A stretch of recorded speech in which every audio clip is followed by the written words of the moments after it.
We're here because free speech is under attack. We're here because people are being convinced that socialism works. We're here because people are being judged guilty until proven innocent. We are fighting back with facts. This is not a safe zone, so buckle up, Buttercup. This is the raw, naked truth.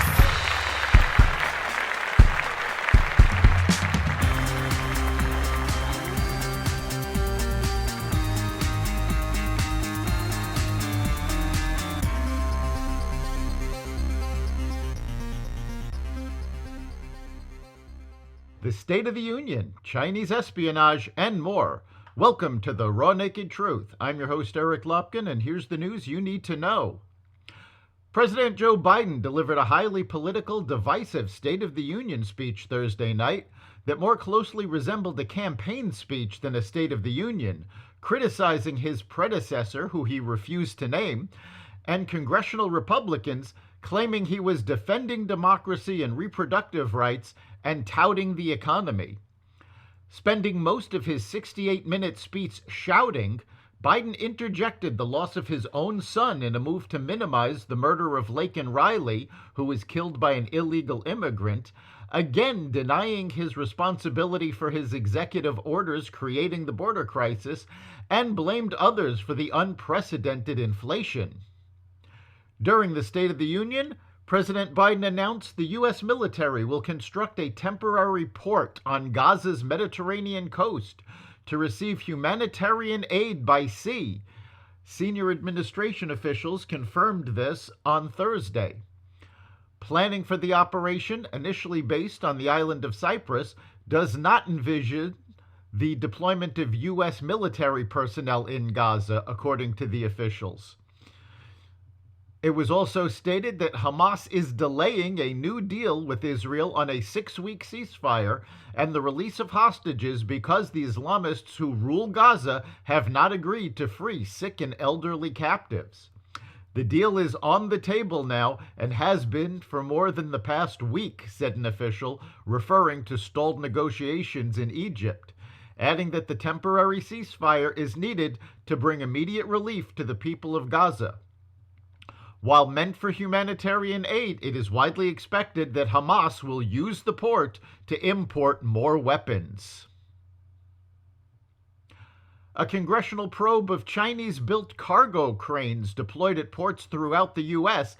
has found communications equipment that doesn't appear to support normal operations, fueling concerns that the foreign machines may pose a covert national security risk. The installed components in some cases include cellular modems, according to congressional aides, and documents that could be remotely accessed. The discovery of the modems by lawmakers, which hasn't been previously reported, has added to concerns in Washington about port security and China. The Pentagon and intelligence officials at other agencies in the Biden administration have grown increasingly alarmed by the potential threat of disruption and espionage presented by the giant cranes built by ZPMC, a China-based manufacturer that accounts for nearly 80% of ship-to-shore cranes in use at U.S. ports. The February jobs report stated that employment rose by 275,000 jobs in February, and the unemployment rate increased to 3.9%, according to the U.S. Bureau of Labor Statistics. Job gains occurred in healthcare, in government, in food services and drinking places, in social assistance, and in transportation and warehousing. Economists expected 198,000 jobs created and for the unemployment rate to hold steady at 3.7%. Among the major worker groups, the unemployment rates for adult women and teenagers increased over the month. The jobless rates for adult men, whites, blacks, Asians, and Hispanics showed little or no change in February. Among the unemployed, the number of permanent job losers increased by 174,000 to 1.7 million in February. The number of people on temporary layoff was little changed at 827,000. Sweden officially joined NATO as its 32nd member on Thursday, almost 2 years after first applying to the military alliance, reversing its long-standing tradition of neutrality. Earlier on Thursday, the Swedish government said in a statement it was holding an extraordinary meeting to vote on joining NATO after all current members had approved its admission to the military alliance. The news was then confirmed later Thursday with a statement from NATO, with Secretary General Jens Stoltenberg saying the country was taking its rightful place at our table. Sweden's accession makes NATO stronger, Sweden safer, and the whole alliance more secure. I look forward to raising their flag at NATO headquarters on Monday, he added.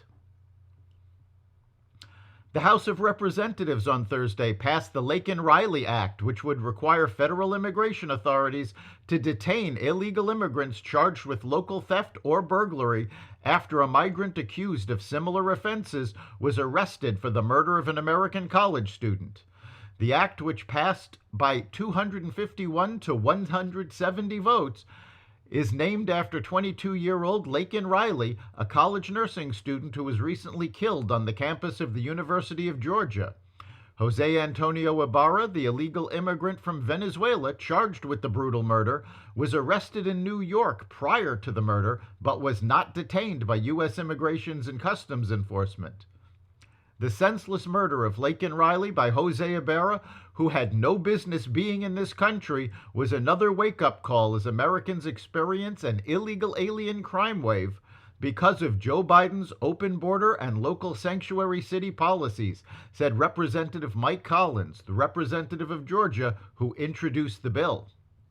That's the Raw Naked Truth.